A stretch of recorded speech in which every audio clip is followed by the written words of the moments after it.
월요일 아침 9시 회의실 프로젝터에 일정표가 떠 있습니다. 어젯밤 11시까지 정리한 자료입니다. 커피는 아직 뚜껑도 열지 않았습니다. 지연 씨가 마우스 커서를 세 번째 줄에 올려놓고 말합니다. 제가 잘못 생각한 걸 수도 있는데요. 지금 일정대로 가면 검수 기간이 조금 부족할 것 같아서요. 출시일을 조정해보는 건 어떨까요? 말끝에 살짝 웃습니다. 분위기를 부드럽게 만들려는 습관입니다. 아무도 대답하지 않습니다. 팀장은 노트북 화면을 보고 있습니다. 누군가 자료 페이지를 넘기는 소리만 납니다. 3분쯤 지나서 옆자리 동료가 입을 엽니다. 자료도 띄우지 않은 채입니다. 지금 일정이면 검수가 이틀 부족합니다. 출시일을 사흘 늦추는 게 맞습니다. 팀장이 고개를 듭니다. 그럼 그렇게 갑시다. 두 사람은 거의 같은 말을 했습니다. 심지어 그 이틀이라는 숫자는 지연 씨가 만든 자료에서 나온 겁니다. 그런데 왜 한 사람의 말은 의견처럼 들렸고 다른 한 사람의 말은 판단처럼 들렸을까요? 오늘은 이 질문 하나를 끝까지 따라가 보겠습니다. 말의 힘을 약하게 만드는 표현이 무엇인지, 그게 정말 말투만의 문제인지, 그리고 세게 말하지 않으면서도 내 판단을 분명히 남기는 방법은 무엇인지. 회의가 끝나고 자리로 돌아옵니다. 회의록 초안이 공유 문서에 올라와 있습니다. 지연 씨가 스크롤을 내립니다. 자기 발언은 이렇게 적혀 있습니다. 검수 일정 관련 우려 있었음. 동료 발언은 이렇게 적혀 있습니다. 출시일 3일 조정 결정, 우려, 그리고 결정. 마우스 커서가 그 한 줄 위에서 멈춥니다. 기록한 사람도 악의는 없었을 겁니다. 들린 대로 적었을 뿐입니다. 그런데 들린 대로 적었더니 한 사람의 말은 감정이 되고 다른 사람의 말은 결론이 됐습니다. 지연 씨는 처음으로 이상하다고 느낍니다. 자료가 부실했나 싶어 다시 열어봅니다. 근거는 다 있습니다. 숫자도 맞습니다. 그러면 문제는 자료가 아닙니다. 그날 저녁, 지연 씨는 회의 녹음 파일을 엽니다. 회의록 쓰려고 늘 켜두던 파일입니다. 한 번도 다시 들어본 적은 없습니다. 이어폰을 끼고 메모지에 발을 정자를 그리기 시작합니다. 제 생각에는 11번, 혹시 7번, 일 수도 있는데요. 9번, 그리고 하나 더. 본론을 꺼내기 전에 붙이는 사과성 표현의 평균 길이가 14초였습니다. 14초. 회의 발언 하나가 보통 40초에서 1분입니다. 그러니까 자기 발언 시간의 4분의 1을 자기가 하려는 말을 미리 취소하는 데 쓰고 있었던 겁니다. 패턴은 늘 같은 순서였습니다. 먼저 내 판단을 낮춘다. 그 다음에 판단을 말한다. 근데 듣는 사람 입장에서 보면 먼저 도착하는 신호가 이 사람도 확신이 없다입니다. 내용은 그 다음에 도착합니다. 지연 씨는 이어폰을 빼고 곰곰이 생각합니다. 나는 왜 이렇게 말하게 됐을까? 8년 전으로 돌아가 보겠습니다. 신입 때였습니다. 그때 지연 씨는 지금과 완전히 다르게 말했습니다. 확신 있게, 짧게, 결론부터. 그러다 한번 큰 실수를 했습니다. 숫자 하나를 잘못 읽고 회의에서 단정적으로 말해버린 겁니다. 선배가 사람들 앞에서 말했습니다. 확실하지도 않으면서 왜 그렇게 말했어? 그날 이후 지연 씨는 문장 앞에 완충제를 붙이기 시작했습니다. 제가 잘못할 수도 있는데요. 그리고 이 방법은 정말로 효과가 있었습니다. 그 뒤로 8년 동안 공개적으로 지적당한 적이 한 번도 없습니다. 틀려도 크게 다치지 않았습니다. 제가 잘못할 수도 있다고 말씀드렸는데요. 라는 안전장치가 늘 앞에 있었으니까요. 그런데 이상한 점이 하나 있었습니다. 틀렸을 때는 자신을 지켜줬지만 맞았을 때조차 자기 말을 약하게 만들고 있었습니다. 상처를 피하려고 만든 안전장치가 이제는 자신의 결론이 사람들에게 도착하기도 전에 힘을 빼고 있었던 겁니다. 지연 씨는 처음으로 궁금해졌습니다. 나를 지켜준 이 말버릇은 언제부터 내 말을 가리기 시작한 걸까? 휴일 밤 식탁에서 노트북을 엽니다. 자기 말버릇을 그대로 검색창에 넣어봅니다. 그러다 오래된 연구 하나를 발견합니다. 1978년 미국 듀크 대학교의 보니 에릭슨과 동료 연구진은 법정에서 같은 내용이 말하는 방식에 따라 어떻게 다르게 받아들여지는지를 분석했습니다. 연구는 같은 내용의 증언을 두 가지 방식으로 나눠서 들려줬습니다. 한쪽은 유보어와 부가 의문문, 머뭇거림이 섞인 방식, 다른 쪽은 그런 표현을 걷어낸 방식, 내용은 같았습니다. 그런데 앞쪽 방식으로 말한 증인은 신뢰도와 설득력 평가가 더 낮게 나왔습니다. 연구진은 이 말하기 방식에 이름을 붙였습니다. 무력한 언어. 구성 요소는 세 가지입니다. 유보어, 제 생각에는 아마도, 조금, 부가 의문문, 그렇죠? 아닐까요? 머뭇거림, 지연 씨가 메모지에 발을 정자로 세워놓은 바로 그것들입니다. 그런데 이 연구에서 정말 중요한 건 그 다음 이야기입니다. 1982년 윌리엄 오바가 실제 법정 대화를 장시간 관찰해 정리한 결과가 나옵니다. 그리고 확인됩니다. 지위가 낮은 자리에 있는 사람이 이 말투를 더 많이 썼습니다. 그리고 그 말투는 다시 그 사람을 낮은 지위로 보게 만드는 신호가 됐습니다. 지연 씨는 노트북을 덮으면서 생각합니다. 그렇다면 답은 간단해 보였습니다. 이런 표현들을 전부 지우면 되는 것 아닐까? 하지만 부드러운 말투가 언제나 말의 힘을 약하게 만드는 것은 아닙니다. 같은 사람의 다른 장면을 보겠습니다. 수요일 오후 후배와 1대1 면담 자리입니다. 후배는 진행 중인 프로젝트에서 막혀 있습니다. 지연 씨는 곧바로 답을 알려주지 않습니다. 이건 이렇게 하세요 라고 말하는 대신 이렇게 묻습니다. 지금 상황에서는 어떻게 해보면 좋을 것 같아요? 후배는 한동안 생각을 정리하며 이야기합니다. 그러다 스스로 해답을 찾아내고 그 주안에 직접 실행합니다. 여기서도 지연 씨의 말투는 평소와 같이 부드럽습니다. 하지만 회의실에서와 달리 이번에는 그 부드러움이 상대의 생각을 끌어내는 힘이 됩니다. 상담이나 코칭에서도 이와 비슷한 방식을 많이 사용합니다. 잘 훈련된 상담가는 곧바로 답을 제시하기보다 상대가 스스로 생각을 정리할 수 있도록 질문합니다. 이렇게 하세요가 아니라 어떻게 생각하세요? 라고 묻는 겁니다. 이게 그냥 친절해서가 아닙니다. 상대의 자율성을 끌어내려는 도구입니다. 내 지배력을 낮춰야 상대의 실행력이 올라간다는 걸 알고 쓰는 겁니다. 물론 이건 상담이라는 자리에서 확인된 이야기입니다.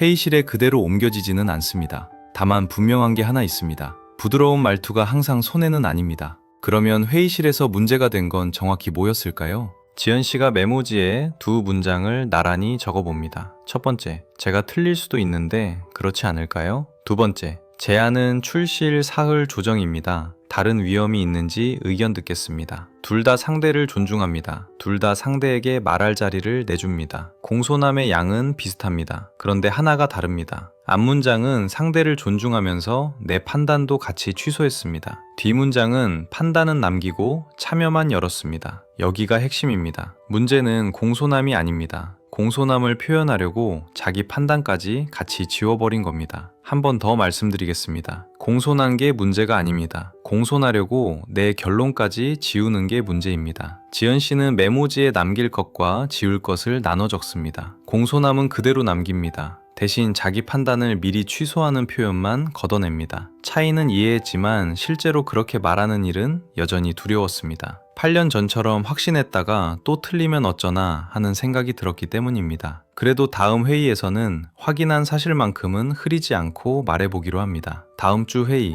지연 씨는 사과를 지웠습니다. 14초를 통째로 드러냈습니다. 검수 기간이 이틀 부족합니다. 출시일 사흘 조정을 제안합니다. 손끝이 조금 떨립니다. 그래도 문장은 마침표로 끝났습니다. 팀장이 고개를 듭니다. 네, 알겠습니다. 그리고 다음 안건으로 넘어갑니다. 논의는 40초 만에 끝났습니다. 겉으로 보면 훨씬 효율적으로 끝난 것 같았습니다. 하지만 자료를 열어본 사람도 없었고 왜 사흘인지 근거를 묻는 사람도 없었습니다. 지연 씨의 제안은 검토된 것이 아니라 짧게 듣고 넘어간 말에 가까웠습니다. 3주 전 동료가 같은 제안을 했을 때는 달랐습니다. 사람들은 자료를 열었고 마케팅팀에 전화를 걸었고 팀장은 3번이나 되물었습니다. 지연 씨는 회의실을 나오며 깨닫습니다. 문장은 달라졌지만 사람들이 그 문장을 다루는 방식은 달라지지 않았습니다. 그렇다면 문제는 말투만이 아니었습니다. 지연 씨가 회의 노트 뒷장을 펴니다. 그리고 지난 4주간의 회의를 표로 정리합니다. 누가 말했는지, 얼마나 길게 말했는지, 팀장이 질문을 했는지, 회의록에 이름과 근거가 남았는지. 표가 채워질수록 말투만 볼 때는 보이지 않던 차이가 드러납니다. 동료가 회의에서 꺼낸 제안은 사실 전날 탕비실에서 팀장에게 이미 한번 설명한 내용이었습니다.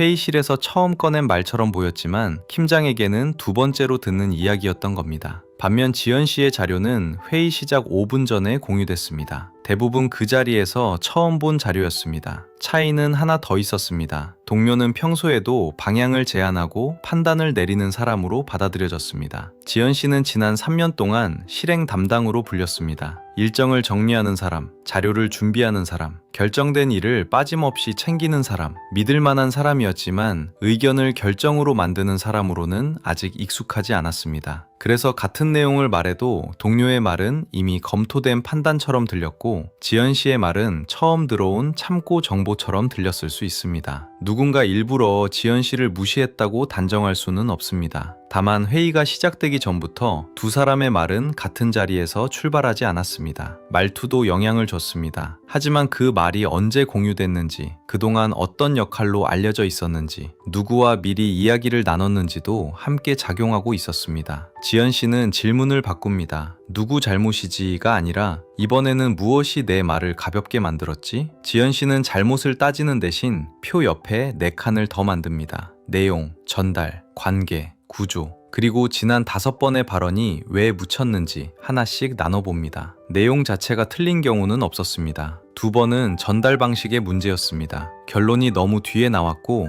근거를 5개씩 늘어놓다 보니 핵심이 흐려졌습니다. 두 번은 관계와 준비의 문제였습니다. 자료를 회의 시작 5분 전에 공유해서 다른 사람들이 미리 내용을 살펴볼 시간이 없었습니다. 나머지 한 번은 구조의 문제였습니다. 그 안건은 회의 전에 이미 결정돼 있었습니다. 누가 어떤 방식으로 말했어도 결과를 바꾸기 어려운 자리였습니다. 예전에 지연 씨는 이 5번을 모두 한 문장으로 정리했습니다. 내가 말을 잘못해서 그래. 하지만 그렇게 한꺼번에 묶어버리면 무엇을 바꿔야 하는지 알 수 없었습니다. 문제를 나누고 나니 손댈 곳이 보이기 시작합니다. 전달은 다음 회의부터 바꿀 수 있습니다. 관계와 준비는 회의 전에 미리 움직이면 됩니다. 구조는 혼자 바꾸기 어렵습니다. 그리고 바꿀 수 없는 조건까지 자기 탓으로 가져오지 않는 것도 중요했습니다. 아무리 말을 잘해도 통하지 않는 자리가 있다는 걸 알아야 괜한 자책을 줄일 수 있기 때문입니다. 모든 걸 내 탓으로 묶는 건 간단합니다. 하지만 달라지려면 무엇이 내 몫이고 무엇이 아닌지부터 나눠봐야 합니다. 지연 씨는 그중 자신이 바꿀 수 있는 것부터 손대기로 합니다. 다음 회의 전날 저녁입니다. 지연 씨는 A4 한 장을 펼칩니다. 맨 위에는 결론부터 적습니다. 출시일을 사흘 조정하는 안을 제안합니다. 그 아래에는 근거를 씁니다. 처음에는 5개가 나왔지만 2개는 지웁니다.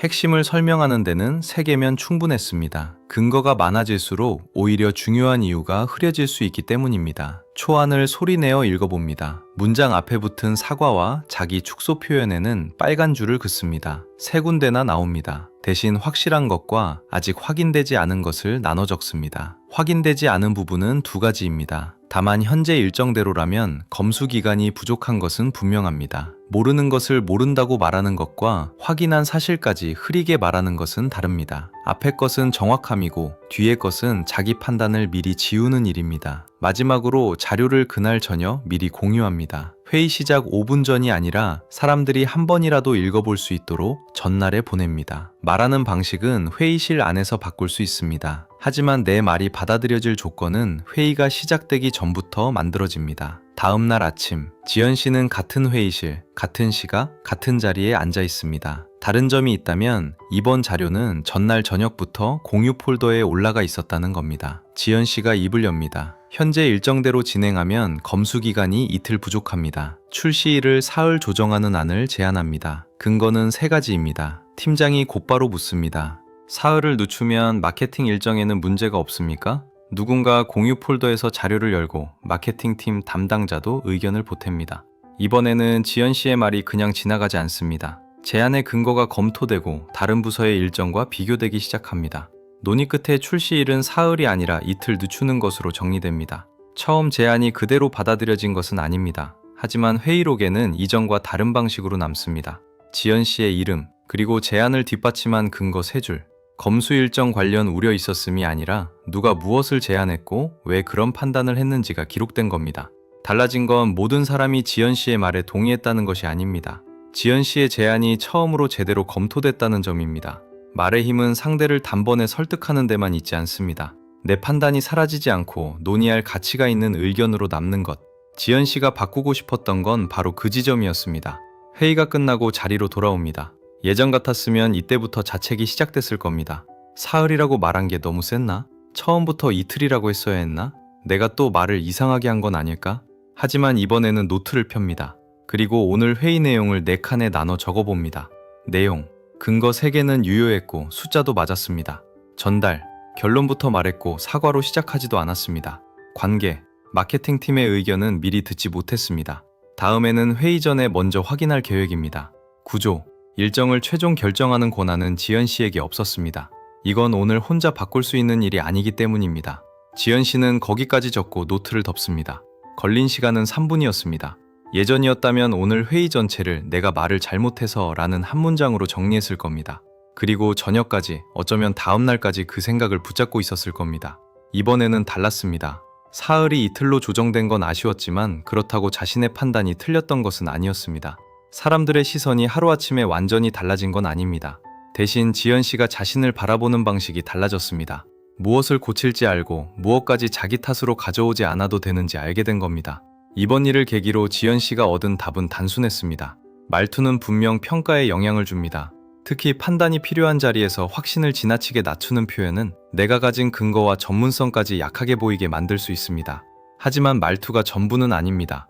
그동안 어떤 역할로 알려져 있었는지, 상대가 그 이야기를 미리 들어본 적이 있는지, 회의 전에 누구와 의견을 나눴는지도 함께 작용합니다. 그러니 부드럽게 말하는 습관을 전부 버릴 필요는 없습니다. 후배의 생각을 끌어내야 할 때, 친구의 이야기를 들어줄 때, 도움을 청하는 사람 앞에서는 부드러운 말투가 오히려 좋은 도구가 됩니다. 다만 내 판단을 분명히 남겨야 하는 자리에서는 공손함과 자기 판단을 미리 취소하는 말을 구분해야 합니다. 상대를 존중하되 내 결론까지 지우지는 않는 겁니다. 다음에 중요한 의견을 말해야 할 때는 사과부터 꺼내기보다 내가 확인한 사실과 제안을 먼저 한 문장으로 말해보세요. 현재 문제는 이것입니다. 제가 제안하는 방법은 이것입니다. 그리고 그렇게 말했는데도 내 의견이 또 묻힌다면 곧바로 말투만 탓하지는 마세요. 내용의 문제였는지, 전달 방식의 문제였는지, 관계와 준비의 문제였는지, 아니면 애초에 혼자 바꾸기 어려운 구조의 문제였는지 나눠보면 지금 손댈 수 있는 곳이 보입니다. 오늘 바꿀 수 있는 것이 하나나 둘뿐이어도 괜찮습니다. 그것부터 바꾸면 됩니다. 나머지까지 모두 자기 탓으로 가져올 필요는 없습니다. 혹시 여러분도 자신의 말이 묻혔다고 느낀 경험이 있으신가요? 비슷한 경험이 있다면 댓글로 들려주세요. 그 내용들이 누군가에게는 작은 위로가 될 수 있습니다. 오늘 영상을 보고 떠오르는 사람이 있다면 함께 나눠주시고, 이런 이야기를 계속 만나고 싶다면 구독으로 함께 해주세요. 여기까지 시청해주셔서 진심으로 감사합니다.